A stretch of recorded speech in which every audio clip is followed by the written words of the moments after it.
Hi everyone, I am excited to start a new series where I will be sharing my VLSI project work step by step. The project is titled Design and Study of the Performance of CMOS-based Ring Oscillator 5G Communications. Let's dive into the part 1. In the project, I am designing a ring oscillator using PTM 45nm CMOS technology, and I am simulating it in LTSpice software. Basically, what is a ring oscillator? A ring oscillator is a circuit made up of an odd number of inverters connected in a loop.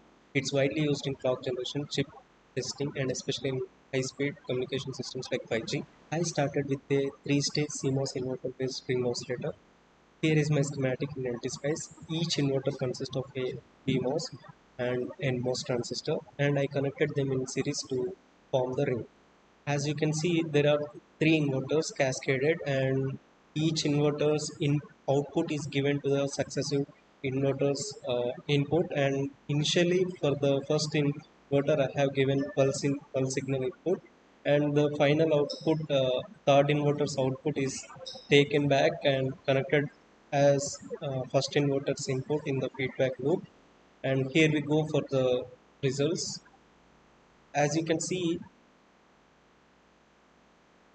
these are the waveforms I got.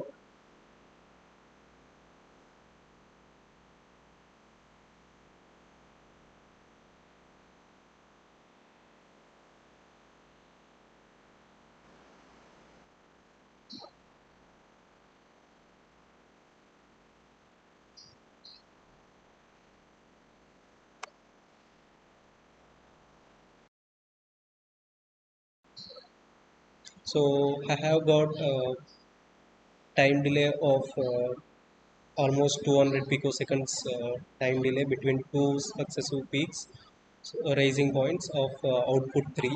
So when I measured, it will be equals to almost 5 gigahertz, approximately 5 gigahertz frequency.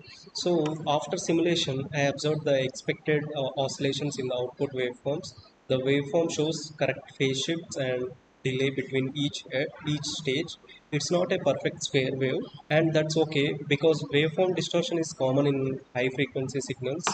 As you can see, by adjusting the WL ratios of the transistors, I used last case the widths are 90 nanometers, 180 nanometers, and 360 nanometers. I achieved a frequency of approximately 5.01 gigahertz, which falls under the below 6 gigahertz frequency for 5G band.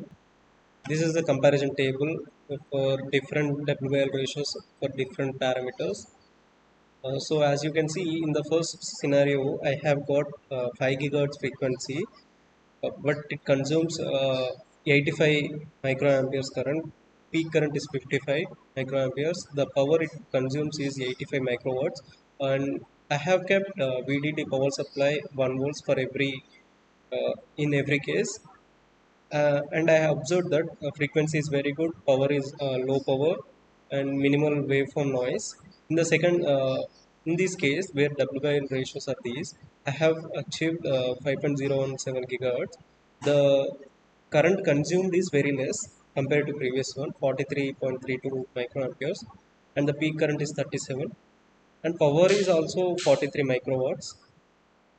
It is the best one compared to the previous one. The frequency is very good, the power consumption is very less, waveforms are okay. Whereas in this case where I have took these WL ratios, the frequency is 4.99 gigahertz, but the consumed current is very high. It is almost 215 microamperes, and the power consumption is 215 microwatts. uh, the waveform is very smoother compared to the previous one, but the power consumption is very high. Any challenges I faced? Yes, of course, I have faced many challenges. One challenge I faced was getting a stable waveform. I overcome it by tuning the transistor sizes, especially increasing the width to improve drive strength and reduce the delay. And that's it for the part one. In the next part, I will take about power consumption, performance comparison, and expanding the design to 5-stage ring oscillator. If you are interested in VLSI, 5G systems or CMOS design, feel free to follow or connect. Thanks for watching. Jai Hind. Thank you.